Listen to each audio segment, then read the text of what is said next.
আজকের ক্লাসে আমরা আলোচনা করব মাইক্রোসফট ওয়ার্ড এ কিভাবে আমরা টাইপ করতে পারবো।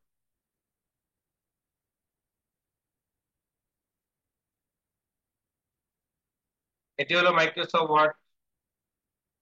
মাইক্রোসফট ওয়ার্ড প্রোগ্রাম কিভাবে ওপেন করে সেটা সম্পর্কে গত ক্লাসে আমরা আলোচনা করেছি। আজকের ক্লাসে আমরা আলোচনা করব কিভাবে মাইক্রোসফট ওয়ার্ডের মাধ্যমে আমরা লেখালেখি করতে পারবো। মাইক্রোসফট ওয়ার্ড, যার সংক্ষিপ্ত নাম হলো এমএস ওয়ার্ড, এটির কাজ হলো অফিস অ্যাপ্লিকেশন ক্যাটাগরি যে সকল কাজগুলো আছে, অফিস অ্যাপ্লিকেশন ক্যাটাগরি, অর্থাৎ আমার অফিসিয়াল যে সকল কাজগুলো প্রায় আমার করতে হয়, ওই সকল কাজগুলো যেই প্রোগ্রামের মাধ্যমে করা যায়, এই প্রোগ্রামটি হলো মাইক্রোসফট ওয়ার্ড। হ্যাঁ, অফিসিয়াল কাজ করতে আমার আরো কিছু সফটওয়্যার প্রয়োজন হয়, আরো কিছু প্রোগ্রাম প্রয়োজন হয়। ওই সকল প্রোগ্রামগুলো ধাপে ধাপে আমরা আলোচনা করবো ইনশাআল্লাহ। তবে অফিসিয়াল কাজ করার ক্ষেত্রে সবচাইতে বড় যে সফটওয়্যারটি ভূমিকা রাখে সেটি হলো মাইক্রোসফট ওয়ার্ড। মাইক্রোসফট ওয়ার্ডের মাধ্যমে ছোট থেকে বড় অনেক অনেক কাজগুলো আমরা করতে পারি। দরখাস্ত লেখা, নোটিশ লেখা, বই পুস্তক করা, প্রশ্নপত্র করা, রেজাল্ট শিট করা, ডিট করা, স্ট্যাম্পের কাজ করা, ফটো নিয়ে এডিট করা, অনেক অনেক কাজ করতে পারবো। এটার মধ্যে ছোট বড় অনেক অনেক সফটওয়্যারের বা অনেক অনেক প্রোগ্রামের অনেকগুলো কমান্ড সেট আপ করা বা সাজানো আছে, যেটার মাধ্যমে আমার ছোটখাটো কাজগুলো ইনশাল্লাহ আমরা করতে পারবো।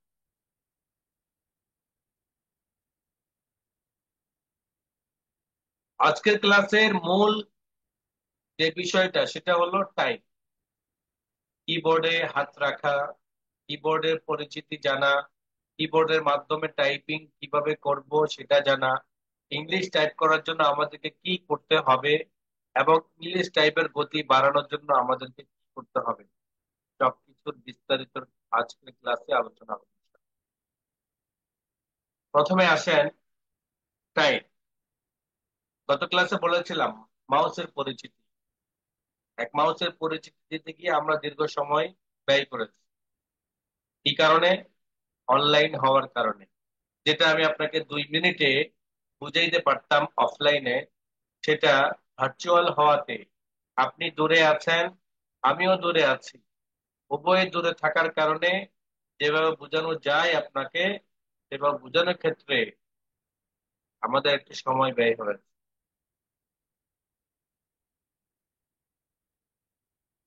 ঠিক টাইপিং ক্ষেত্রেও, যেহেতু আমার কিবোর্ড আমার কাছে, আপনার কিবোর্ড আপনার কাছে, তো আপনাকে বুঝাইতে হলে আমাকে একটা কিবোর্ড আপনার সামনে উপস্থাপন করতে হবে, দেখাইতে হবে। আমি যদি আপনাকে দেখাইতে পারি তাহলে আপনিও সহজে বুঝতে পারবেন।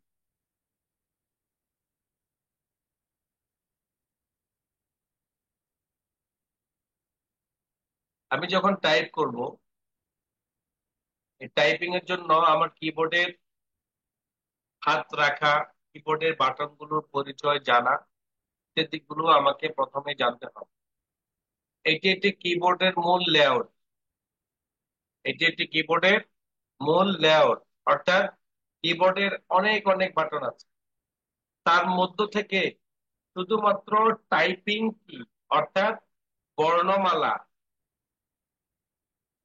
যে সকল বাটন গুলোতে বর্ণমালা গুলো থাকে, কেবল ওই বর্ণমালা গুলোই আপনাকে কোনো জাস্ট আপনাকে দেখানো হচ্ছে।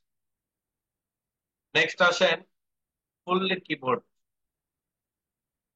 কিবোর্ডের এ টু জেড প্রত্যেকটা বাটন আমার এই কিবোর্ডের মধ্যে দেখানো হচ্ছে। এখানে যে বাটন গুলো যে হালতে, যে সেক্টরে, যে লাইনে সাজানো আছে, 95% কিবোর্ড গুলো এই লেআউটেই সাজানো থাকবে।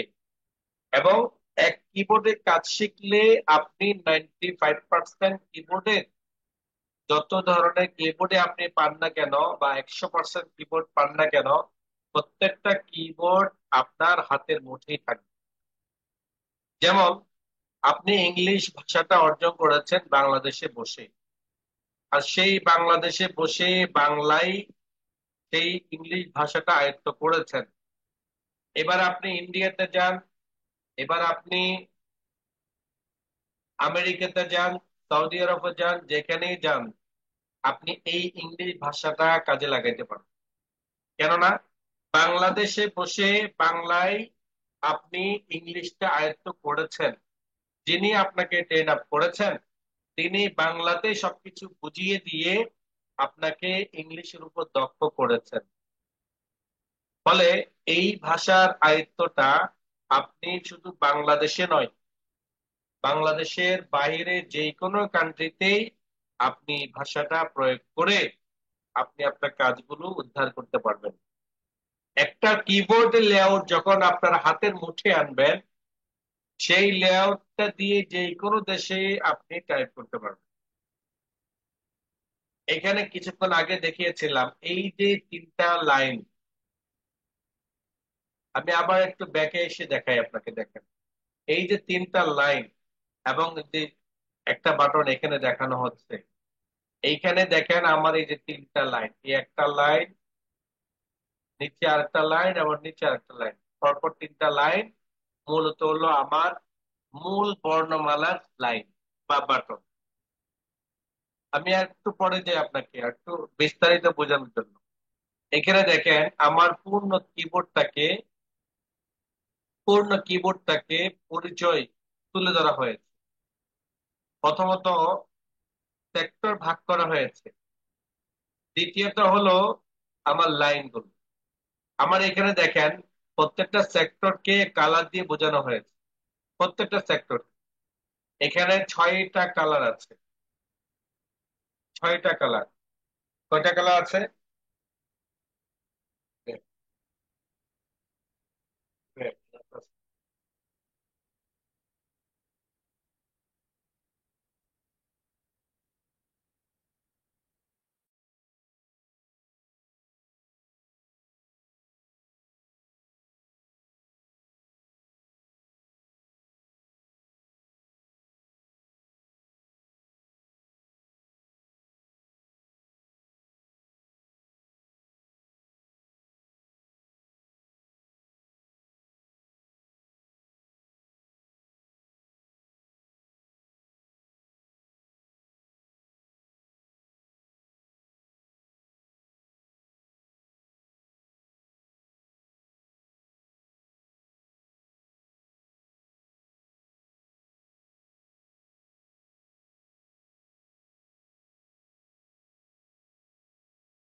আমি আসলে দুঃখিত, হঠাৎ করে বিদেশ থেকে ফোন আসাতে সাইলেন্ট হয়ে গেছিলাম।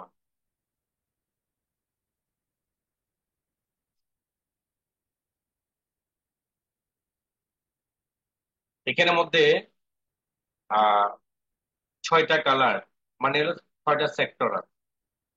6টা কালার, 6টা সেক্টর: টাইপিং, ফাংশন, ইন্ডিকেটর এবং কন্ট্রোল, নেভিগেশন এবং নিউমেরিক। নিউমেরিক, ইন্ডিকেটর, 6টা নামের সাথে 6টা কালার দেওয়া আছে, যাতে আপনারা সহজে বুঝতে পারেন। ডান দিক থেকে শুরু করে যদি আমি বেগুনি কালারটাকে ধরি, যেটাকে বলা হয় নিউমেরিক কিবোর্ড, কিপ্যাড বলা হয়, অর্থাৎ নাম্বারিং সেক্টর যেটাকে বলা হয়। এই নাম্বারিং সেক্টরটার মধ্য থেকে আপনি নাম্বার গুলো টাইপ করতে পারবেন। নাম্বারিং সেক্টরের বামে আছে সবুজ কালার মধ্যে একটা সেক্টর, যেটা হলো নেভিগেশন।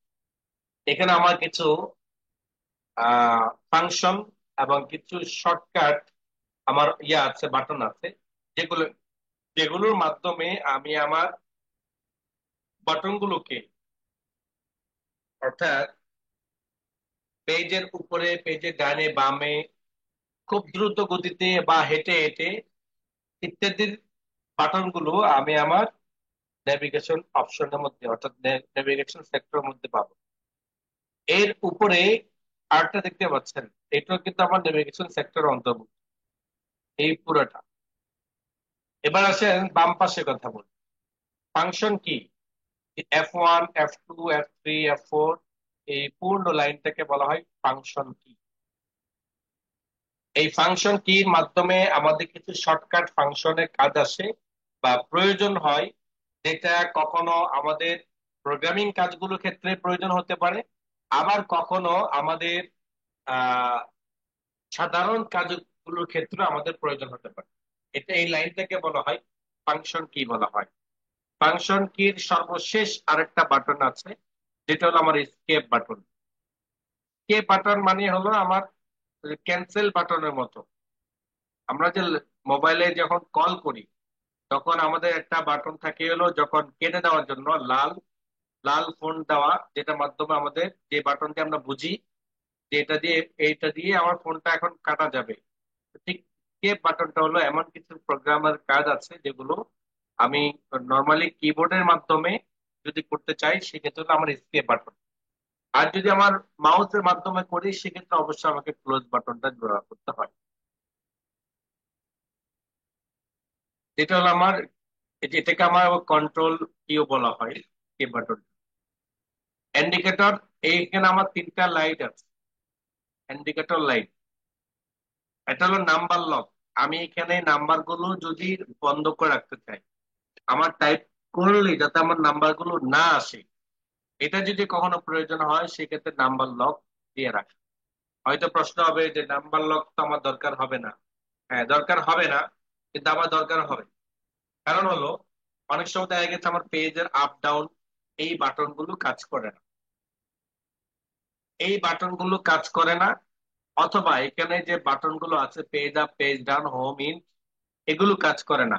তখন আমি আমার নাম্বার লকটাকে অফ করে, তখন আমার এই বাটন গুলোর মাধ্যমে, যে অ্যারো বাটন আছে, right arrow, left arrow, up arrow, down arrow, in, home, page up, page down, inter, এই যে বাটন গুলো আছে, এই বাটন গুলোর মাধ্যমে ডিলেট, ইনসার্ট, অর্থাৎ এইখানে যে 6টা বাটন আছে, এই 6টা বাটন প্লাস এখানে যে ইন্টার বাটনটা আছে, এই ইন্টার বাটন, এই বাটন গুলো আমার কিবোর্ডের নাম্বারিং এর মধ্যেও সেট আপ করা আছে।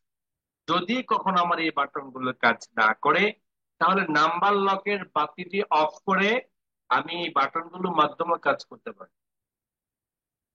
ক্যাপস লক, আমার কখনো বর্ণমালা গুলো বড় হাতের, কখনো ছোট হাতের, কখনো আমার ক্যাপিটাল, কখনো স্মল, অর্থাৎ ইংলিশে যেহেতু 2 হাতের বর্ণমালা আছে, স্মল এবং ক্যাপিটালের, বড় হাতের এবং ছোট হাতের ইংরেজি বর্ণমালা, তো টাইপিং করার ক্ষেত্রে এমন কিছু কাজ আছে, যে কাজগুলো সবগুলোই বড় হাতের, ছোট হাতের না। তো ওই ক্ষেত্রে যদি আপনি ক্যাপস লক বাতিটাকে অন করে রাখেন, তাহলে সকল বর্ণমালাগুলো বড় হাতের আসবে। আর যদি ক্যাপস লক বাতিটাকে অফ করে রাখেন তখন সকল বর্ণমালাগুলো ছোট হাতের আসবে। স্ক্রল লক যেটা, যেখানে একটা স্ক্রল বাটনটা আছে, এই স্ক্রল বাটনটা অফ বা অন থাকলে তখন আমরা স্ক্রল কাজটা করি। এবার আসেন নাম্বারিং সেকশনটা, সেক্টরটা আপনি দেখেছেন। এই নাম্বারটা কিন্তু আবার টাইপিং সেক্টর আছে। আমরা যখন টাইপিং সেক্টরটা আলোচনা করব তখন একটু বিস্তারিত বলবো। অর্থাৎ আমি নিউমেরিক কিপ্যাডটা পেলাম, ইন্ডিকেটর লাইটটা পেলাম, ফাংশন কি পেলাম, এখানে হলো যে উপরে 1 2 ফাংশন কি, নেভিগেশন কি এটাও সেক্টরটা দেখলাম, কন্ট্রোল কি কোনটা সেটাও দেখলাম। সবশেষে আসেন টাইপিং কি। অর্থাৎ হলুদ কালারের মধ্যে যে সকল বাটন গুলো আছে, এই পুরা সেক্টরটাই হলো আমার টাইপিং। অর্থাৎ টাইপিং এর ক্ষেত্রে এই সকল বর্ণমালাগুলো মাস্ট বি লাগবেই। এটা ছাড়াও আমার আরো কিছু বাটন আছে যেগুলো গুরুত্বপূর্ণ। তার মধ্যে থেকে হলো shift button, অল্টা button, control button. এই বাটনগুলো আমার কাজের মধ্যে লাগবে। কন্ট্রোল বাটন আপনি এখানে একটা পাবেন, ডান পাশেও একটা পাবেন। অল্টা বাটন বামও একটা পাবেন, ডানও একটা পাবেন। এবং উইন্ডো বাটন ডাইনে একটা পাবেন, বামও একটা পাবেন। রাইট ক্লিক এইটাও এখানে পাবেন, একবারই পাবেন। শিফট বাটনটা দুইবার পাবেন, ডানে একটা পাবেন, বামও একটা পাবেন। ইন্টার বাটনটা এখানে একটা পাবেন, নাম্বারিং সেক্টরের মধ্যে একটা পাবেন। এবং ব্যাক স্পেস, যেটার মাধ্যমে বর্ণমালাগুলো ভুল হলে কাটা হয়, সেই বর্ণমালাগুলো আপনি পাবেন। এখানে যে ক্যাপস লক বাতিটা আছে, সেই ক্যাপস লক বাতিটাকে অন অফ করা বাটন হলো এই ক্যাপস লক বাতি। এবং ট্যাব বাটন যেটা হলো আমার লেখাটাকে স্বাভাবিক লাইন থেকে একটু দূরে গিয়ে টাইপ শুরু করা। এই সকল বাটন গুলো আমাদের লাগবেই কাজের মধ্যে। ডিলেট বাটন যেটার মাধ্যমে আমি বর্ণমালা ডিলেট করতে পারি, যেমন ডিলেট করতে পারি ব্যাক স্পেসের মাধ্যমে। শিফটের মাধ্যমে আমি আমার প্রতিটি বাটনের মধ্যে দুইটা করে বর্ণমালা থাকে, একটা বাটনের নিচে একটা বাটনের উপরে। স্বাভাবিকভাবে উপরে বর্ণগুলো লেখার জন্য, স্বাভাবিকভাবে উপরে বর্ণগুলো লেখার জন্য আমাকে শিফট বাটনের ব্যবহার করতে হবে। আর শিফট বাটন ছাড়া যদি আপনি টাইপ করেন, প্রত্যেকটা বাটনে দুটি করে যে বর্ণ থাকে, নিচের বর্ণটি অনায়াসে টাইপ করতে পারবেন, কোনো শিফটের সাহায্য নিতে হবে না। স্টেপ বাই স্টেপ আমরা সেই বিষয়টা আলোচনা করব। এই সেক্টরটা আপনি মনে রাখবেন। সেক্টরটা যদি আপনি মনে রাখেন তাহলে কিবোর্ডের পূর্ণাঙ্গ পরিচিতি আপনার জেনে থাকবে, এবং কোন বাটনটার মাধ্যমে কি কাজ করা যাবে সেটা কিন্তু আপনার ব্রেনে খুব সুন্দরভাবে কাজ করবে। নেক্সট আসেন, এটা হলো ভার্চুয়াল টাইপ। মানে হলো ভার্চুয়াল ভাবে আপনাকে দেখানো হচ্ছে একটা ভার্চুয়াল কিবোর্ড দিয়ে। এখানে কোন বর্ণগুলো কোন ফিঙ্গার দিয়ে টাইপ করতে হয় একটা সম্ভাব্য গ্রাফ তৈরি করে দেওয়া হয়। সম্ভাব্য নয়, এটা বাস্তব গ্রাফ তৈরি করে দেওয়া হয়। নেক্সট আসেন, এটা হলো অরিজিনাল ভাবে হাত বসানো, দেখেন, খেয়াল করেন। এখানের মধ্যে দুইটা বিষয় তুলে ধরা হয়েছে। এক নাম্বার কথা হলো হাত সব সময় আমার এই মিডল লাইনটার মধ্যেই থাকবে, এবং কখনো যদি উপরের লাইনের কিংবা নিচের লাইনের কোনো বর্ণ টাইপ করতে হয় তাহলে আরেকটা হাত মিডল লাইনে থাকবে, প্লাস যেই হাতটা উপরে কিংবা নিচে যাবে কেবল ওই হাতটাই যাবে, যেমন এখানে দেখতে পাচ্ছেন। আর দরকার ছিল বাম হাতের তর্জনী আঙ্গুল দিয়ে আরটা টাইপ করা হতো। এটা হলো কিবোর্ডের টাইপ হয় কিভাবে। কিবোর্ডটাকে আমি ভাগ করেছি কিছুক্ষণ আগে সেক্টর ভিত্তিক। এটা হলো কিবোর্ডের পরিচিতি।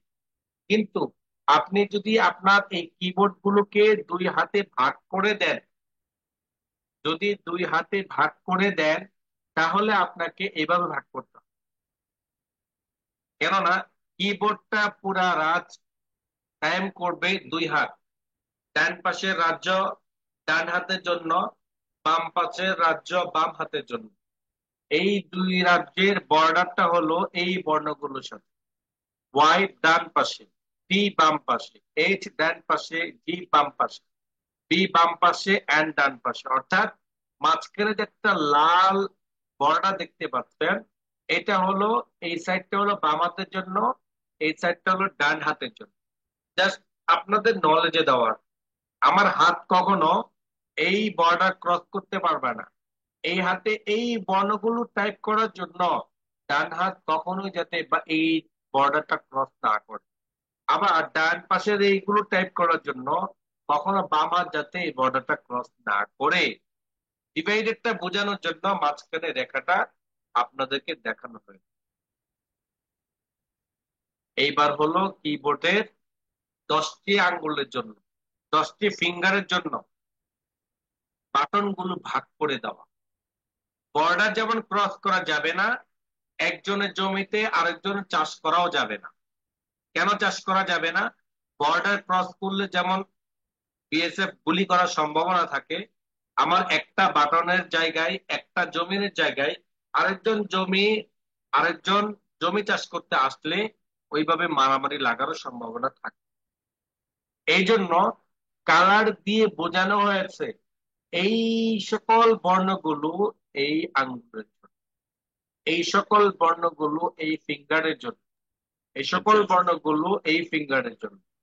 এভাবে দেখেন, ডান হাতের কনিষ্ঠ আঙ্গুল দিয়ে এই সকল বাটন গুলো ডান হাতের কনিষ্ঠ আঙ্গুল দিয়ে লিখতে হবে। হ্যাঁ। এবং ক্রিম কালারের যে চারটি দেখতে পাচ্ছেন, এই চারটি হলো আমার এই যে ডান হাতের অনামিকা আঙ্গুল। ডান হাতের হ্যাঁ। মধ্যমা আঙ্গুল দিয়ে 4টা বাটন আচ্ছা এবং আচ্ছা। ডান হাতের তর্জনী আঙ্গুল দিয়ে 8টা বাটন আমাকে টাইপ। ঘেরে ফোন দেখি তখন আমি। তাহলে দেখেন, কালার কালার আপনাদেরকে দেখানো কেন হয়েছে? আপনি যাতে কালারটাকে দেখে দেখে টাইপ করতে পারেন।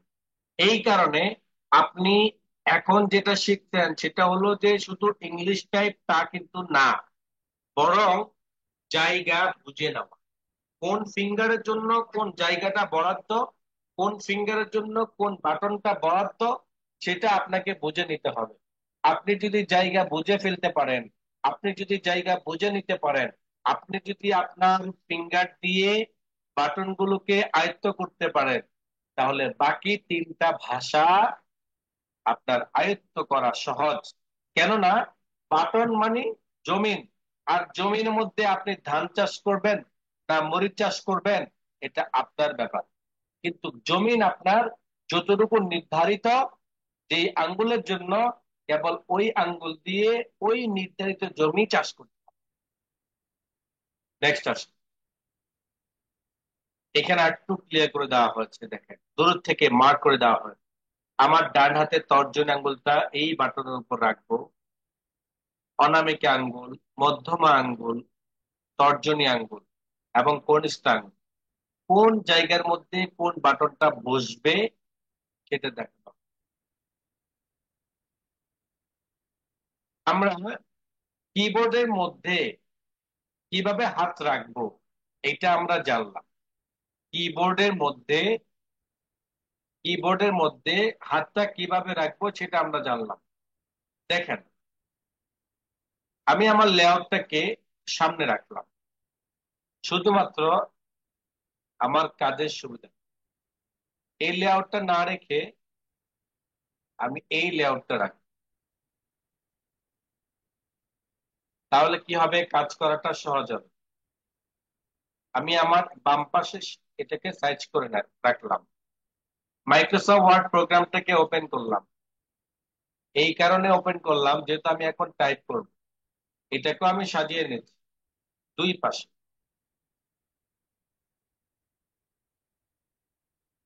খেয়াল করবেন, আজকে আমাদের টাইপিং এবং আজকে আমাদের জমি বুঝে নেওয়ার দিন। আজকে আমরা জমি বুঝে নিব, প্রত্যেক সম্পত্তি বুঝে নিব। বুঝে নেওয়ার পরে গিয়ে আমি কি টাইপ করতে চাই, আমি কি চাষ করতে চাই, এটা আমার। তবে বুঝে নেওয়ার সময় জমির ভাষা অনুযায়ী আমাকে বুঝে নিতে হবে। জমির ভাষা পাঠক, টাইপিং কিভাবে করব সেটা। আমি কালারটা বাম পাশে রাখার কারণ হলো আমি কোন ফিঙ্গার দিয়ে কোন বর্ণটা টাইপ করছি যাতে সেটা আপনার নলেজে রাখতে পারেন। আমি কিবোর্ড থেকে ক্যাপস লক বাতিটা জ্বালিয়ে রাখবো, কারণ আমি সকল বর্ণগুলো বড় হাতে লিখতে চাই। যেহেতু আজকে টাইপিং এর প্রথম, এই জন্য বোঝার জন্য আমি বর্ণগুলো বড় হাতে আমার কিবোর্ডের বাটন গুলোর উপর আমি হাত রাখলাম। প্রথমে ডান হাতে তর্জনী আঙ্গুল দিয়ে জে বাটনের উপর, তারপরে মধ্যম আঙ্গুল দিয়ে কে, অনামিক আঙ্গুল দিয়ে এল এবং কনিষ্ঠ আঙ্গুল দিয়ে সেমিক্রনের উপর হাতটাকে আলতো ভাবে মানে চাপ দিয়ে না, জাস্ট আলতো ভাবে রাখবেন। হালকা করে বাটন গুলোর উপর আঙ্গুলগুলো বসিয়ে রাখবেন, চাপ না।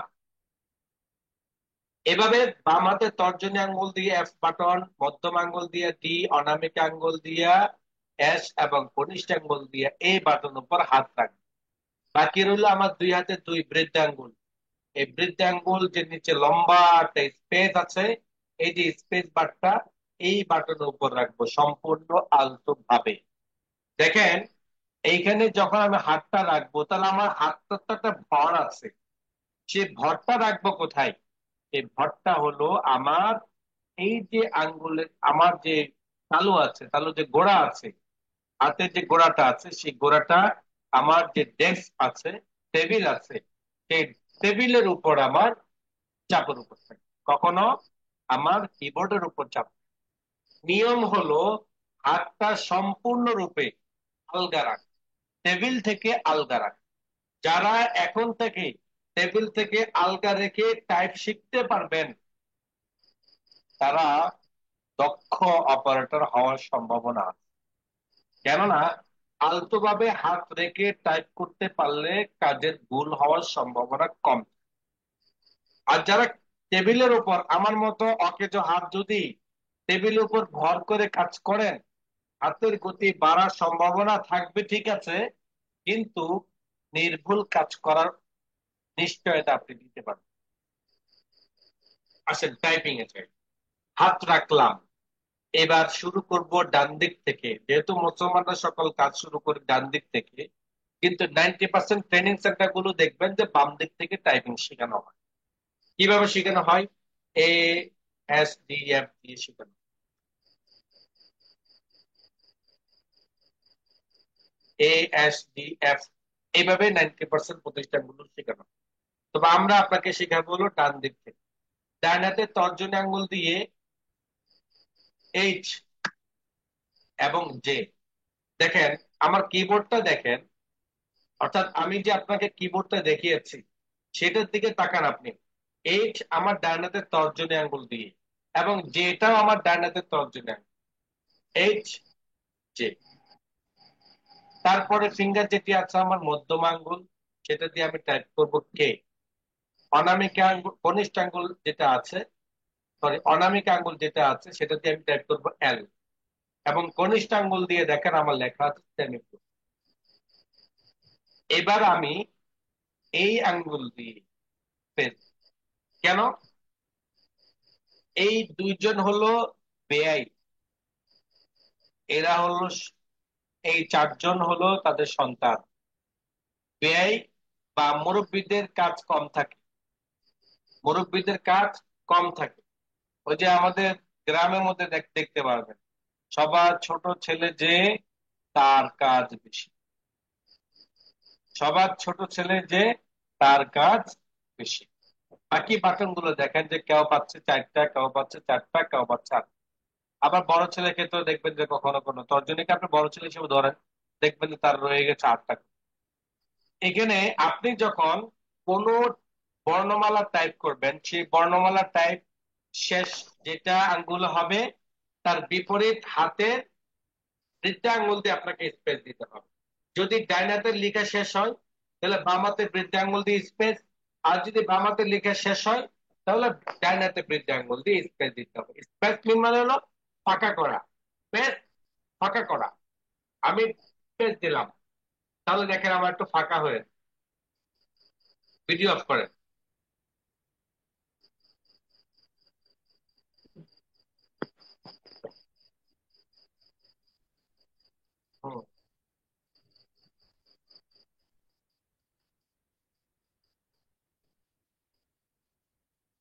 বুঝে নাও।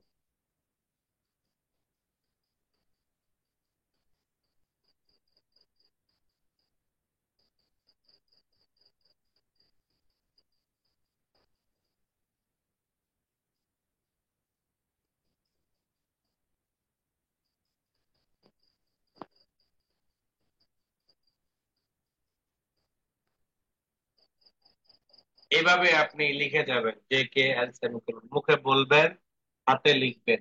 তবে আপনি কিবোর্ডের দিকে তাকাবেন। কিবোর্ডের দিকে আপনি এখন থেকে অভ্যাস করেন, কিবোর্ডের দিকে যাতে না তাকিয়ে লিখতে পারেন। শুরু ক্লাস থেকে আপনি, আপনার কিবোর্ড একটা লেআউট তো সামনে আছেই, সর্বোচ্চ আপনি এদিকে তাকাইতেন, কোন ফিঙ্গারের নিচে কোনটা, জে কে এল সেমিকোলন, জে কে এল সেমিকোলন, জে কে এল সেমিকোলন, জে কে এল সেমিকোলন, জে কে এল সেমিকোলন। লিখে যান, কমপক্ষে 5 মিনিট লিখে যান। ডান হাতে লেখা শেষ, এবার বাম হাতে শুরু। বাম হাতে তর্জনী আঙ্গুল দিয়ে জি এবং এফ, মধ্যম আঙ্গুল দিয়ে ডি, অনামিকা আঙ্গুল দিয়ে এস, কনিষ্ঠ আঙ্গুল দিয়ে এ। এবার স্পেস দিতে হবে ডান হাতে, জি এফ। বাম হাতে তর্জনী আঙ্গুল, অনামিকা আঙ্গুল দিয়ে ডি, তারপর আঙ্গুল দিয়ে এস, তারপর আঙ্গুল দিয়ে F. G F D S A, G F D S A, G F D S A, G F D S A, G F D S A, G F D S A. লিখেছেন, কমপক্ষে 5 minute. তাহলে 5 minute 5 minute করে কয় minute হলো? 10 minute. 10 minute কোন লাইনটা লিখলেন আপনি? এই লাইনটার নাম হলো মিডল লাইন। এই লাইনটার নাম কি? Middle line. এই লাইনটার উপরে যে লাইনটা আছে সেই লাইনটার নাম হলো টপ লাইন। টাইপিং এর 3টা লাইন আমি প্রথমে আপনাদেরকে বললাম। টাইপিং এর 3টা line: top line, middle line, bottom line. Top উপরের লাইন, মিডল মাঝের লাইন, বটম নিচের লাইন। টাইপিং এর লাইন কয়টা? 3টা: টপ লাইন, মিডল লাইন। তাহলে আমি এখানে 5টা লাইন থেকে 3টা লাইন বললাম। এই কারণ হলো, যেহেতু এই 3টা লাইন হলো আমার টাইপিং এর মূল লাইন। এর আগে পরে তাহলে যেটা আছে, এর আগে পরে যেটা আছে সেটা হলো, উপরেরটা হলো আমার নাম্বারিং লাইন। আমি যখন টাইপিং করব তখন যদি আমার কোনো বর্ণমালা দরকার হয়, যেমন 1 2 3 4 5 6 7 8 9 0, এই বর্ণমালাগুলো যদি আমার দরকার হয়, তাহলে আমি এখান থেকে টাইপ না করে যদি আমি টাইপিং সেক্টরে চলে যাই, তাহলে আমার হাতের গতি কমে যায়। এই জন্য নাম্বারটা আবারও এখানে দেওয়া হয়েছে, গুরুত্ব হওয়ার। আর সবার নিচে যে প্রোগ্রামিং লাইনটা আছে, যেটা আমরা উপরে দেখেছিলাম, ওটা ছিল ফাংশন লাইন। এটা হলো আমার প্রোগ্রামিং। প্রোগ্রামিং কিছু কাজ শর্টকাট দরকার হয়, কন্ট্রোল অল্টার, এগুলো আমার কাজের সুবিধার্থে, কাজের ক্ষেত্রে এটা আমার লাগে। এটা হলো আমার প্রোগ্রামিং। প্রোগ্রামিং লাইন আমার নাম্বারিং লাইন। মিডলে যে 3টি লাইন আছে সেগুলো হলো টপ, মিডল, বটম। নাম টাইপিং এর, টাইপিং সেক্টরের 3টা মূল লাইন, সেটা হলো number, sorry, bottom line, top line এবং মিডল। আমি এত সময় যে আলোচনা করলাম, সেটা হলো আমার মিডল। মিডল লাইন টাইপ করার পরে আপনি টাইপ শুরু করবেন টপ লাইন। টপের লাইনে যখন আপনি যাবেন, তখন ডান হাতের তর্জনী আঙ্গুল দিয়ে ওয়াই এবং ইউ, একই ফিঙ্গার দিয়ে দুটি বর্ণমালা আপনি লিখতে পারবেন। ওয়াই, মধ্যম আঙ্গুল দিয়ে আই, অনামিক আঙ্গুল দিয়ে ও, এবং কনিষ্ঠ আঙ্গুল দিয়ে পি এবং ব্র্যাকেট, পি এবং ব্র্যাকেট এবং ইন্টার পর্যন্ত, এই সকল বর্ণগুলো ডান হাতের তর্জনী। Y, U, I O P, first bracket close, third bracket close এবং ফার্স্ট এবং ইন্টার। এভাবে লিখে যেমন এটা 5। ডান হাতে টপ লাইন লেখা শেষ হলে বাম হাতের টপ লাইনে চলে যাবে। বাম হাত দিয়ে, বাম হাতের তর্জনী আঙ্গুল দিয়ে টি এবং আর, মধ্যম আঙ্গুল দিয়ে ই, অনামিক আঙ্গুল দিয়ে ডব্লিউ এবং কনিষ্ঠ আঙ্গুল দিয়ে কিউ। টি আর ই ডব্লিউ, টি আর ই ডব্লিউ কিউ। PREW, এটা লিখে যাবেন 5। তাহলে যখন আমার টাইপ বটম লাইন বাদে মিডল লাইন এবং টপ লাইনটা টাইপ হয়ে যাবে, তখন আমার মাত্র বটম লাইনটাই ফাঁকা থাকে, যেটা সর্বশেষ আমরা কি করব, টাইপ। কালার দেখে দেখে যদি আপনি টাইপ করেন, দেখবেন যে টাইপ করাটা আপনার জন্য পান্তা ভাত, পুরাই পান্তা ভাত। কারণ কালার দিয়ে তো আপনি সবকিছু শিখে ফেলেন। বটম লাইনে যদি আসেন, তাহলে বাম হাতের তর্জনী আঙ্গুল দিয়ে বি এবং ভি, বি এবং ভি, অনামিক আঙ্গুল মধ্যম আঙ্গুল দিয়ে সি, অনামিক আঙ্গুল দিয়ে এক্স এবং কনিষ্ঠ আঙ্গুল দিয়ে জেড। বি এবং ভি, মধ্যম আঙ্গুল দিয়ে সি, অনামিক আঙ্গুল দিয়ে এক্স এবং কনিষ্ঠ আঙ্গুল দিয়ে জেড। কমপক্ষে 5। উপরে আপনার যত সময় থাকবে, আপনি এই 3টা লাইনকে ওইভাবে সময় করে নেবেন। যদি সম্ভব হয় ডান পাশে থেকে 10 মিনিট করে, বাম পাশে থেকে 10 মিনিট করে, তাহলে আরো ভালো। আর যদি আরো বেশি পান তাহলে আরো ভালো। কেন? বর্ণমালা যে যত ভালোভাবেই আয়ত্ত করতে পারবে, সামনের জিনিসগুলো তার জন্য ততই সহজ। সর্বশেষ আসেন ডান পাশের বটম লাইন।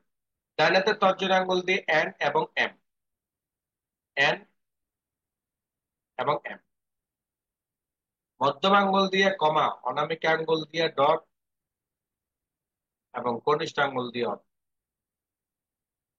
ডান হাতের তর্জনী আঙ্গুল দিয়ে এন এম, মধ্যম আঙ্গুল দিয়ে কমা, অনামিকা আঙ্গুল দিয়ে ডট, কনিষ্ঠ আঙ্গুল দিয়ে অবলিক। এটা কমপক্ষে 5। তাহলে টাইপিং সেক্টরটার মধ্যে থেকে টাইপিং যে লাইন গুলো আছে, সেই লাইনটাকে যদি আপনি প্রত্যেকটা লাইনকে 2টা ভাগ করেন, তাহলে 3টা লাইনকে 6টা ভাগ হবে। সেই 6টা ভাগে টোটাল কি আপনি 5 মিনিট করে টাইপ করলে 5 6 30 মিনিট। যদি 10 মিনিট করে টাইপ করেন, তাহলে 60 মিনিট লাগে। আপনি 60 মিনিটে কিবোর্ডে ইংলিশ টাইপ করা শিখতে পারবেন। যদি বলি আরো শর্ট করে, তাহলে আমি আপনাকে বলবো 30 মিনিট। তবে কমপক্ষে 30 মিনিট টাইপিং এর এই বর্ণগুলো আয়ত্ত করার জন্য ব্যয় করতে হবে, কমপক্ষে। যদি আর একটু বেশি করতে পারেন, 10 মিনিট, 15 মিনিট বা 20 মিনিট করে, তাহলে আপনার হাতটা আরো ভালো আসবে। আপনার যখন টাইপিং শেষ হবে, একটা লাইন আপনার বাকি আছে, সেটা হলো নাম্বারিং লাইন। প্রোগ্রামিং লাইনটা আপনার এখন দরকার নেই, কেননা একটা টাইপিং ফ্যাক্টর কাজ। আপনি নাম্বারিং লাইনটা আপনার লাগবে। যেমন আমি নাম্বার গুলো টাইপ করেছি, নাম্বারিংটা হলো খুব সহজ। বাম হাতের তর্জনী আঙ্গুল দিয়ে 1, সরি, কনিষ্ঠ আঙ্গুল দিয়ে 1, অনামিক আঙ্গুল দিয়ে 2, মধ্যম আঙ্গুল দিয়ে 3 এবং তর্জনী আঙ্গুল দিয়ে 4 এবং 5। ডান হাতের তর্জনী আঙ্গুল দিয়ে 6 এবং 7, মধ্যম আঙ্গুল দিয়ে 8, অনামিক আঙ্গুল দিয়ে 9, কনিষ্ঠ আঙ্গুল দিয়ে আমার 0, অবলিক, প্লাস যা আছে, ব্যাক স্পেস সহ যে বর্ণমালা গুলো যে কাটে, এই যে ব্যাক স্পেস, এটার নাম হলো ব্যাক স্পেস। অর্থাৎ এটি বর্ণমালা কাটে। বর্ণমালা পেছন থেকে কেটে আসে, ব্যাকের দিকে কেটে আসে, এই জন্য। তাহলে আমি যখন টাইপিংটা শিখে ফেলবো নাম্বারিং সহ, এইবার আমি একটা ইংলিশ সাবজেক্ট সামনে নিয়ে টাইপিং শুরু করব। তবে ওই টাইপিং শুরু করার পূর্বে আপনি যদি 2 4 5 10 পৃষ্ঠা এই লাইনটা লিখতে পারেন, তাহলে এই যে সময় নষ্ট করলেন 30 মিনিট বা আধ ঘন্টা বা 1 ঘন্টা, ওই সময়টা ওই কাজটাকে আরো শক্তিশালী করবে। আপনি 2 4 5 10 পৃষ্ঠা যদি লিখতে পারেন, 4 5 10 পৃষ্ঠা যদি আপনি লিখতে পারেন, তাহলে আপনাকে এই লাইনটা যদি আপনি লিখতে পারেন, তাহলে আপনার হাতটা আরো শক্তিশালী হবে, 1 নাম্বার। দ্বিতীয় নাম্বারে গিয়ে এরপরে গিয়ে আপনি ইংলিশ সাবজেক্ট নিয়ে লেখা শুরু করেন। ওই ইংলিশ সাবজেক্টের মধ্যে যা কিছু লিখবেন, ওগুলোই আপনার হোমওয়ার্ক হিসেবে জমা দিন। এবং ওগুলো দিয়ে আপনি চাইলে সৌমিত ক্লাবের গ্রুপে আপনার অনুভূতি প্রকাশ করে অনুভূতি 1, অনুভূতি 2, অনুভূতি 3 এভাবে নিয়মিত আপনি কি করতে পারেন, পোস্ট করতে। হোমওয়ার্ক গুলো, আজকের হোমওয়ার্ক হলো আমার ইংলিশ টাইপ করা। কি টাইপ করবেন? কমপক্ষে 10 পৃষ্ঠা যে কোনো সাবজেক্ট নিয়ে, ABCD এগুলো হোমওয়ার্ক নয়। হোমওয়ার্ক সবাই সব সময় হোমওয়ার্ক জমা দিবেন সাবজেক্ট লিখে। আপনার কোন একটা ইংলিশ সাবজেক্ট লেখা শুরু করবেন, ওই লেখাগুলোই আপনি হোমওয়ার্ক। কোন লাইনটা লিখলে আপনার হাতের বর্ণগুলো আরো শক্তিশালী হবে, সেই লাইনটা হলো এ, QUIC, BROWN, FOX, JUMPS, OVR, THE,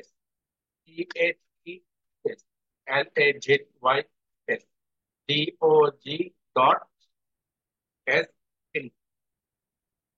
এই যে লাইনটা, এই লাইনটা যদি আমরা বেশি থেকে বেশি করে লিখতে পারি তাহলে কি হবে?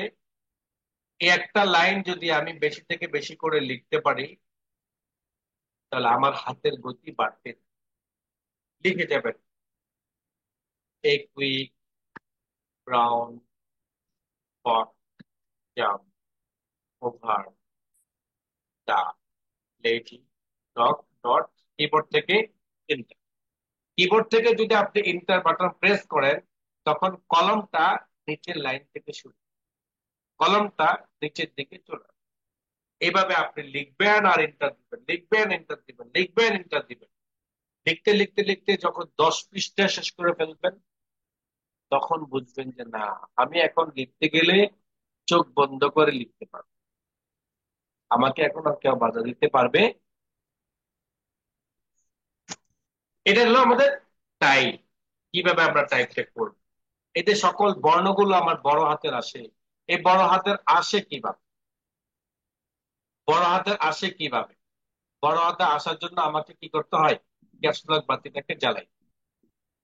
এই হলো আমার ক্যাপস। এই ক্যাপস লক বাতিটা যদি আমি প্রেস করি তখন আমার এই বাতিটা জ্বলবে।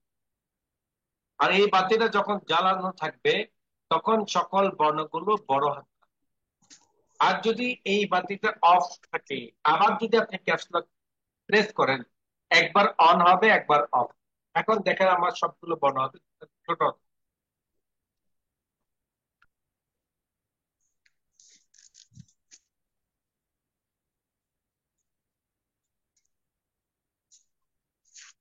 তাহলে আমি ছোট হাতে লিখতে পারছি, বড় হাতে লিখতে পারছি কিভাবে? ক্যাপস লকটা বাতি জ্বালিয়ে অন অফ করে। ক্যাপস লক, ক্যাপস লকের বাতিটা কি অন অফ করে। ক্যাপস লকের বাতিটা যখন অন অফ করে আমরা বাতিটা যে করতে পারি, ছোট হাতে বড় হাতে লিখতে পারি।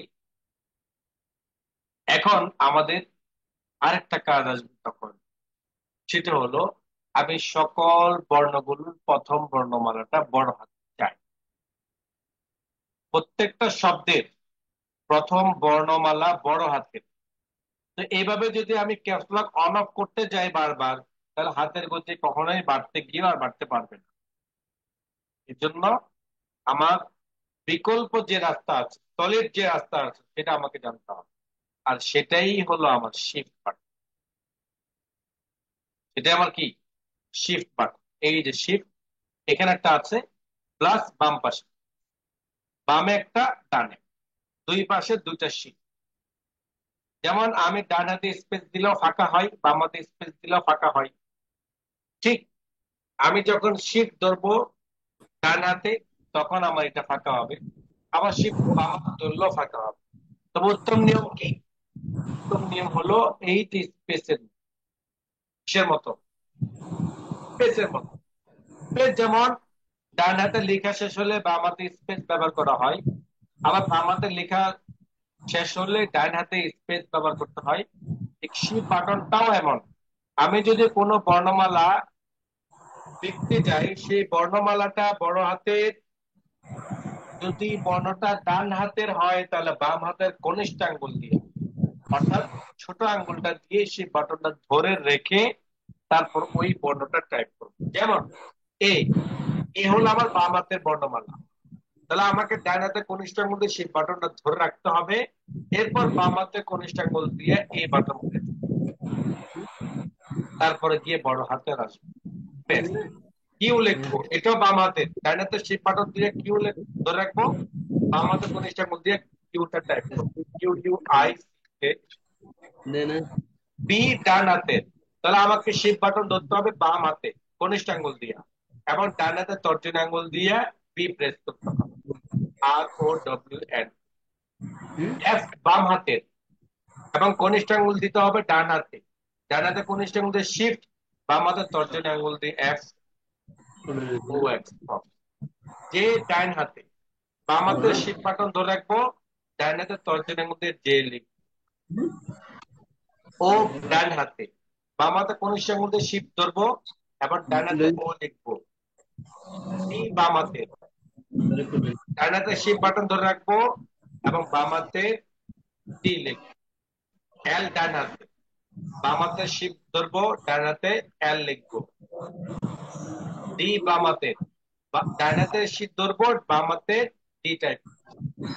এইভাবে যদি শব্দের মধ্যে নির্দিষ্ট কোনো বর্ণমালা বড় হাতের হয়, বাকি সকল বর্ণমালা যদি ছোট হাতের হয়, তাহলে অবশ্যই আপনাকে শিফট বাটন ব্যবহার করতে হবে। প্রত্যেকটা বাটনের মধ্যে দুইটা করে বর্ণমালা থাকে, একটি হলো ছোট হাতের, একটি হলো বড়। দোনোটা বর্ণমালা একটা বাটনের মধ্যেই আছে, দোনোটা বর্ণমালা এর মধ্যে আছে। এখানে দেখাচ্ছে একটা, কিন্তু এখানে বর্ণমালা আছে দুইটা, একটা ছোট হাতের, একটা বড় হাতের, দোনোটা সেম বাটনে। কিন্তু একটা বাটন আনার জন্য শিফট ধরতে হয়, আরেকটা বাটন আনার জন্য শিফট ধরার প্রয়োজন নেই। এভাবে আমরা প্রত্যেকটা বাটনের শিফট বাটন ধরে ধরে প্র্যাকটিস করে নেব, তাহলে কি হবে, ইংলিশের পরিপূর্ণ টাইপিং সেক্টরটা হাতের মুঠে চলে আসবে। ইংলিশ টাইপ শেখা শেষ, তারপরে গিয়ে অন্য অন্য টাইপ গুলো আমরা শিখতে পারবো। এই যে লেখাগুলো আমরা টাইপ করলাম, কি করলাম, টাইপ। এই টাইপ লেখাগুলো আমরা কি করে রাখতে চাই, কম্পিউটার ভিতরে সংরক্ষণ রাখতে চাই। তো কম্পিউটারের মধ্যে যে আমরা সংরক্ষণ রাখতে চাই, কম্পিউটারের মধ্যে যে আমরা সংরক্ষণ রাখতে চাই, এই জন্য কম্পিউটারকে আমাদের কাছে কি করতে হবে, কম্পিউটারকে আমাদের পক্ষ থেকে নির্দেশ করতে হবে। আমি যখন নতুন একটা ফাইল নিয়ে ওই ফাইলের মধ্যে লেখাগুলো লিখবো, তখন কম্পিউটারের কাছে এটি সংরক্ষণ রাখার জন্য আমাকে এই যে ফাইল মেনু থেকে সেভ, এখন ফাইল মেনু থেকে সেভে যাবেন, তার আগে আপনাকে ফাইল মেনুটা কোন মেনু, কোন ইয়েতে থাকে, সেটা আপনাকে, সেটা জানার জন্য আপনাকে যে কাজটা করতে হবে সেটা হলো মাইক্রোসফটের স্ক্রিন পরিচিতি আপনাকে আসেন তাহলে মাইক্রোসফট ওয়ার্ডের স্ক্রিনটা সম্পর্কে আলোচনা করি। মাইক্রোসফট ওয়ার্ড, যার সংক্ষিপ্ত নাম হলো এমএস ওয়ার্ড, এটি যখন ওপেন করবেন, তখন ওপেন করার সাথে সাথে আপনার প্রোগ্রামটি এইভাবে আসবে। ধরেন লেখা নেই, এভাবে আসবে। আসার পরে কাজ, আসার পরে কাজ হলো লেখা, লেখা সাজানো, লেখা গোছানো, লেখা কালার করা, লেখা ইত্যাদি ইত্যাদি কাজগুলো করা। তাহলে ইত্যাদি ইত্যাদি কাজগুলো যে করবেন, কাজগুলো তো আপনাকে জানতে হবে। আর জানার জন্য প্রথম কথাই হলো স্কিন পরিচিতি জানা। একজন ডাক্তার ট্রিটমেন্ট করবেন, তার প্রথম ট্রিটমেন্টের শিখা অর্জনটা, তার যে প্রথম ক্লাসটা, সেই ক্লাসটা হলো হিউম্যান বডি, মানব দেহ সম্পর্কে তাকে আগে ধারণা দেওয়া হয়। মানব দেহের কোন অঙ্গটার কি নাম, কোন অঙ্গের সাথে কোন অঙ্গের সম্পর্ক, এবং কোন অঙ্গের মধ্যে ধরলে কোন অঙ্গটা কি হয়, নড়াচড়া করে, প্রত্যেকটা স্টেপ বাই স্টেপ আলোচনা করে। ফলে যখন পরিপূর্ণভাবে ওই পুষ্টি তার অর্জন হয়, তখন তিনি একজন এমবিবিএস ডাক্তার। আপনি এই যে মানব দেহের যে পরিচয় আছে, হিউম্যান বডির যে নলেজটা আছে, ঠিক মাইক্রোসফট ওয়ার্ডের নলেজটা আপনাকে আগে আয়ত্ত করতে হবে। এরপরে কি আপনি স্টেপ বাই স্টেপ যখন আলোচনা করব তখন আপনি বুঝতে পারবেন। মাইক্রোসফট ওয়ার্ডের যে স্ক্রিনটা দেখতে পাচ্ছেন, স্ক্রিনে সবার উপরে একটা লাইন দেখতে পারবেন। স্ক্রিনে সবার উপরে একটা কি দেখতে পারবেন? লাইন দেখতে পারবেন। এই লাইনটার নাম হলো টাইটেল বার। কি নাম? Title bar. এই যে টাইটেল বারটা দেখতে পাচ্ছেন, নাম দিয়ে বুঝতে পারছেন এটি, এখানে হলো আমার টাইটেল, আমার এই ফাইলের নাম। আমার এই ফাইলটা কোন প্রোগ্রামে করা হয়েছে সেটির নামগুলো আমি টাইটেলের মধ্যে দেখতে পাই। টাইটেল থেকে আমি আরেকটা কাজ করতে পারবো, এই টাইটেলের ফাইলটি আমি চাইলে ছোট করতে পারবো, আবার একই জায়গার মধ্যে ক্লিক করে বড় করতে পারবো। আবার তার বাম পাশে একটা মাইনাস চিহ্ন আছে, সেটাতে ক্লিক করে আমার এই ফাইলগুলোকে আমি আমার স্টার্ট বারে জমা করব। আবার যখন স্টার্ট বার থেকে ফাইলটার মধ্যে ক্লিক করব, তখন আবার আমার ফাইলটা আমার সামনে চলে আসবে। সর্বশেষ টাইটেল বার থেকে আরেকটা কাজ করতে পারবো, সেটি হলো আমার ক্লোজ, যেটার মাধ্যমে আমার যে ফাইলটি ওপেন করা আছে সেটি স্ক্রিন থেকে সরিয়ে দিতে পারবো, স্ক্রিন থেকে বাদ দিতে পারবো, ক্লোজ করে দিতে পারবো। এটা হলো আমার টাইটেল। ক্লোজ, ফাইলটি বন্ধ করা। রিস্টোর ডাউন, ফাইলটি ছোট করা। ম্যাক্সিমাইজ, ফাইলটি বড় করা। মিনিমাইজ, ফাইলটাকে স্ট্যাটাস বারে জমা করা। আবার স্ট্যাটাস বারতে ক্লিক করলে ফাইলটা আবার সামনে চলে আসবে। এটাই হলো আমার টাইটেল বারের পরিচয়। ভিডিও অফ করেন, যিনি ভিডিও অন রেখেছেন ভিডিও অফ করেন। টাইটেল বারের নিচেই আরেকটি লাইন দেখতে পারবেন, ছোট ছোট শব্দ আকারে। এই লাইনটার নাম হলো মেনু বার। মেনু বারের মধ্যে 9টা মেনু আছে: file, home, start, page layout, preference, mailing, review, view, add ইত্যাদি। এই মেনুগুলো প্রত্যেকটা শব্দ আলাদা, প্রত্যেকটা শব্দ দিয়ে আলাদা আলাদা মেনু। যখন যে শব্দের মধ্যে ক্লিক করবেন, তখন ওই শব্দের মধ্যে যে সকল কাজগুলো করা যাবে, ওই সকল কাজগুলো আমার রিবন বারে। আমি যখন হোম মেনুতে ক্লিক করলাম, তখন হোম মেনুর যে সকল কাজগুলো করা যাবে, ওই সকল কাজগুলো আমার এই রিবন বারের মধ্যে শো। অর্থাৎ মেনু বারের নিচে যে সকল কমান্ডওয়ালা ভাগ ভাগ ঘর ভিত্তিক দেখতে পাচ্ছেন, এটাকে বলা হয় রিবন বার। ভিডিও অফ করেন, কে অন দেখে অফ করে দেন। শুনতে পাচ্ছেন? মেহেদি ভাই,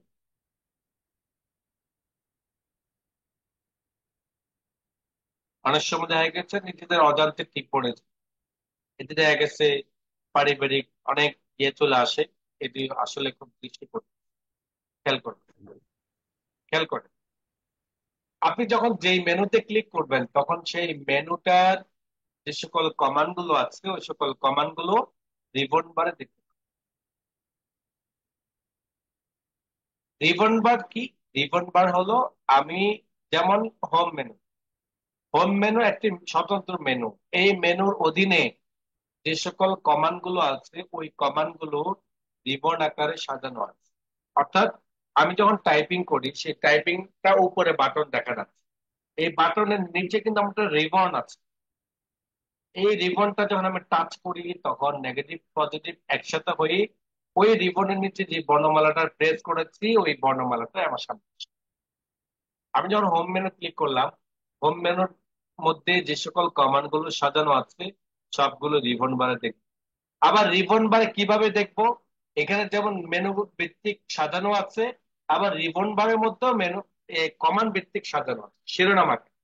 যেমন এইখানটা একটা দাগ দেখতে পাচ্ছেন, এখানে একটা দাগ দেখতে পাচ্ছেন, এখানে একটা দাগ, এই যে বড় বড় দাগ, এই দাগ পর্যন্ত একটা section.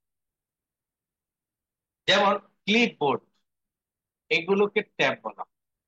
Font tab, paragraph tab, style tab, editing tab. প্রত্যেকটা ট্যাবের নাম আছে। এটা ফন্ট ট্যাব। রিবন বার মধ্যে আবার ভাগ ভাগ করা আছে, যে এই ভাগ ভাগকে বলা হয় ট্যাব। আমার ক্লিপ ট্যাবের মধ্যে ক্লিপ সংক্রান্ত কাজগুলো করা যায়, ফন্ট ট্যাবের মধ্যে ফন্ট সংক্রান্ত কাজগুলো করা যায়, প্যারাগ্রাফ ট্যাবের মধ্যে প্যারাগ্রাফ সংক্রান্ত কাজ করা যায়। এইভাবে প্রত্যেকটা মেনুর মধ্যে ক্লিক করলে এইভাবে ট্যাব ভিত্তিক আপনি কমান্ড গুলো পাবেন। কাজের সুবিধা সুন্দরভাবে সাজানো, রিবন বারের নিচে অথবা মেনু বারের উপরে, যেটা টাইটেল বারের মধ্যে অনেক সময় একটা লাইন থাকবে, যেটাকে বলা হয় অ্যাক্সেস বার। এই অ্যাক্সেস টুলবারটা হলো অ্যাক্সেস এর ক্ষেত্রে লাগে, মানে অতিরিক্ত লাগে। যেমন শর্টকাট ভাবে ফাইল সেভ করা, আনডু করা, রিডু করা, নতুন একটা ফাইল ক্রিয়েট করা, পুরাতন ফাইল ওপেন করা, ইত্যাদি কাজগুলো অ্যাক্সেস টুলবার থেকে করা যায়। অ্যাক্সেস টুলবার থেকে আপনি মুভমেন্ট করতে পারেন। এই যে তীরের মধ্যে ক্লিক করলে, আপনি যদি এখন ক্লিক করেন শো অ্যাবভ রিবন, তখন দেখবেন যে রিবন থেকে আপনি উপরে চলে। আবার যদি আমি এখান থেকে ক্লিক করি শিফট গ্লো রিবন, রিবন বারের নিচে নিয়ে যাই, তখন রিবন বারের নিচে চলে আসবে। এইটাও আমার একটা টুলবার। এবার আসেন অ্যাক্সেস টুলবার বা রিবন টুলবারের নিচে আমার একটা স্কেল বার। এই স্কেলটাকে বলা হয় রুলার। এই রুলারটা আবার দুই ধরনের হয়, মানে হলো পৃষ্ঠা দুই জায়গাতে থাকে, উপরে থাকে এবং বামে। উপর দিয়ে আমার উপরের নিচের মেজারমেন্টটা পাওয়া যাবে, বামে থাকলে তাহলে বামে ডানে মেজারমেন্টটা পাওয়া যাবে। অর্থাৎ আমার এতটুকু যে সাদা সাদা অংশ দেখা যাচ্ছে, এই সাদা অংশটাই শুধুমাত্র আমার লেখার জায়গা। আবার বাম পাশেও দেখতে পাচ্ছেন আমার সাদা অংশ, এই মিডলের উপর নিচ থেকে আমার এই পরিমাণ জায়গা হলো লেখা যায়। বাকি জায়গাটা হলো আমার বর্ডার। অর্থাৎ একটা বাড়ি করতে গেলে যেমন মূল বিল্ডিং এর চতুর্পাশে ফাঁকা রাখতে হয়, সেই ফাঁকার জায়গাটাই হলো আমার বর্ডার বা বাউন্ডারি। পৃষ্ঠা যদি আমার অনেক বড় করা হয়, তখন পৃষ্ঠার কিছু অংশ পৃষ্ঠার নিচের দিকে চলে যায়, অথবা পৃষ্ঠার উপরের দিকে চলে যায়। এই যে উপরের দিকে গেল নিচের দিকে গেল, আমি যদি পৃষ্ঠার উপর অংশ দেখতে চাই, আবার নিচে অংশ দেখতে চাই, তখন চলে আসে না, চলে আসে না, বরং আমাকে নিয়ে আসতে হয়। কিভাবে? মাউসের চাকার মাধ্যমে। মাউসের একটা চাকা আছে, সেই চাকার মাধ্যমে, স্ক্রল হুইল যেটাকে বলা হয়, সেটার মাধ্যমে পেজের উপরে পেজের নিচে। এটা যাওয়ার আরেকটা মাধ্যম আছে, সেটা হলো স্ক্রল বার। এই হলো স্ক্রল বার। এই স্ক্রল বার ক্লিক করে ধরে আমি উপর নিচে যেতে পারি, অথবা তীরগুলোতে ক্লিক করে পৃষ্ঠার উপরে পৃষ্ঠার নিচে যেতে পারি। স্ক্রল বার আবার দুই ধরনের, একটা হলো ভার্টিক্যাল স্ক্রল বার, আর একটা হলো হরিজন্টাল স্ক্রল। রোলারও দুই ধরনের, হরিজন্টাল স্ক্রল বার, উপর নিচে যেটা দেখা যাচ্ছে সেটা হলো ভার্টিক্যাল স্ক্রল। আর সরি, রোলার, ভার্টিক্যাল রোলার এবং হরিজন্টাল রোলার। স্ক্রল বার দুই ধরনের হয়, উপর নিচ যেটাকে বলা হয় ভার্টিক্যাল, আর হরিজন্টাল বলা হয় পাশাপাশি যেটা আছে, পেজের ডান দিকে বাম দিকে দেখার জন্য, পেজের উপর দিকে নিচের দিকে দেখার জন্য ভার্টিক্যাল স্ক্রল। এবং পূর্ণ যে পেজটি দেখতে পাচ্ছেন, এই পেজটির নাম হলো ডকুমেন্ট। এই পেজটির নাম ডকুমেন্ট। এবং ডকুমেন্টের মধ্যে একটা চারপাশে একটা বর্ডার দেখতে পারবেন, একটা রেখা দেখতে পারবেন। এই রেখাটা হলো মূলত বাউন্ডারি, এটাকে বলা হয় বাউন্ডারি। বাউন্ডারির ভিতরে যে নাচানাচি করে, দেখেন লাফালাফি করছে একজন, তার নাম হলো কার্সর।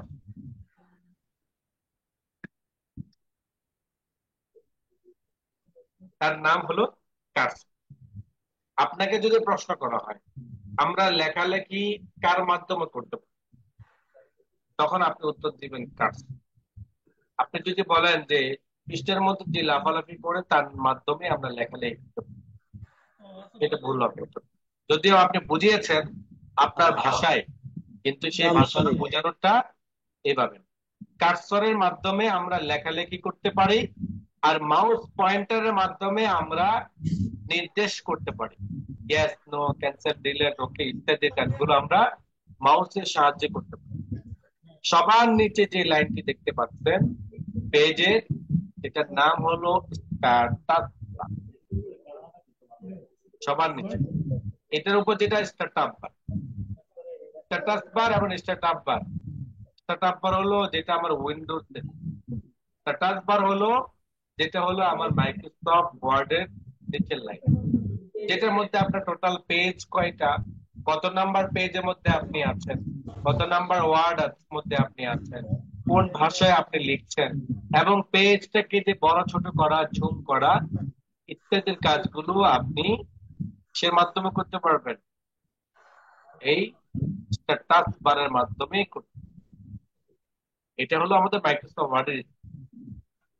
হিউম্যান বডির মতো আপনাদের মাইক্রোসফট ওয়ার্ডের স্ক্রিন পরিচিতিটা বললাম, মাইক্রোসফট ওয়ার্ডের স্ক্রিন পরিচিতিটা আপনি আয়ত্ত করতে পারলে বাকি প্রোগ্রামগুলো আপনি আয়ত্ত করেন সহজ। এবার আসেন, যেটা শেখানোর জন্য আপনাদেরকে স্ক্রিন পরিচিতি বলা লেগেছে সেটাই হলো আমার ফাইলটা সংরক্ষণ করা। অর্থাৎ আমি যে লেখাগুলো লিখেছি আজকে, এত কষ্ট করে যে লেখাগুলো লিখলাম, এটা কম্পিউটার মধ্যে সংরক্ষণ রাখতে চাই একটা নির্দিষ্ট নাম দিয়ে। তো এই সংরক্ষণ করার জন্য আমাকে যেতে হবে একটা কমান্ড, যে কমান্ডটার নাম হলো সেভ। এই সেভ কমান্ডটা পাবো কোথায়? File menu. ফাইলে যখন ক্লিক করব শুরুতে পাবেন আপনি সেভ। আপনি যখন সেভ কমান্ডে ক্লিক করবেন তখন একটি টপ আপ বক্স আছে, যার নাম হলো টপ আপ বক্স।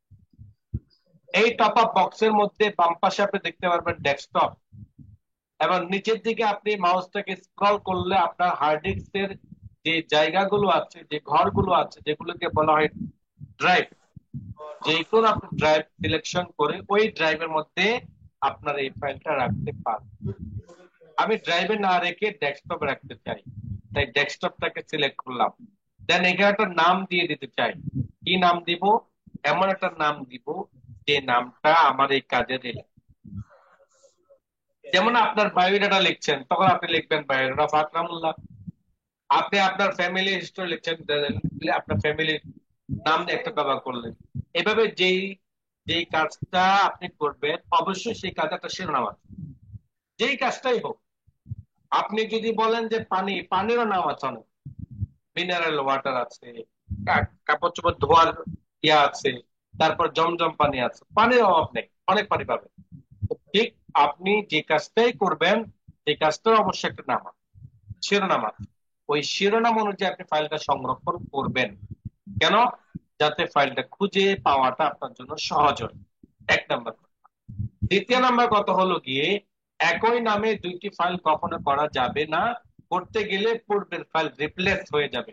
পূর্বের ফাইল দেখা গেছে আপনার গুরুত্বপূর্ণ, কিন্তু রিপ্লেস যে হয়ে গেছে এটা আপনার অজান্তে, কারণ আপনি এই বিষয়টা অবগত ছিলেন না যে একই নামে দুটি ফাইল সংরক্ষণ করা যাবে। যদি আপনি করতে যান তাহলে পূর্বের ফাইলটা রিপ্লেস। আমি এখানে প্রথম ক্লাস দিলাম, ফার্স্ট ক্লাস।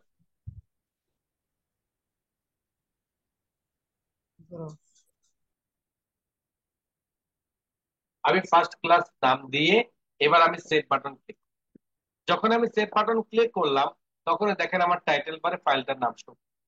ফার্স্ট, এত সময় ধরে শুধুমাত্র ডকুমেন্ট ছিল, এটা আনটাইটেল নাম ছিল এখানে। এখন একটা কি হয়ে গেছে? ফিক্সড নাম হয়ে গেছে। আমার ফার্স্ট ক্লাস একটা ফাইল তৈরি হয়ে গেছে। এই ফাইলের মধ্যে আমি শত শত পেজ লিখতে পারবো, এবং যত কিছু আমি এডিট করব, এডিট করার পরে গিয়ে আমাকে আবারও ফাইল থেকে সেভ কমান্ডে। তবে পূর্বের মতো আমার ওই টপ আপ বক্সটা আসবে না। কেন? যেহেতু কম্পিউটার বুঝে ফেলেছে আপনি ফার্স্ট ক্লাসের মধ্যেই কাজ করছেন, এবং যে আপডেট করেছেন অর্থাৎ একটু সামান্য রদবদল করেছেন লেখাগুলোর মধ্যে, সেই রদবদলটার বর্তমান অবস্থা অনুযায়ী আপনি সেভ করতে চান। এই জন্য আপনাকে দ্বিতীয়বার এটি আসবে।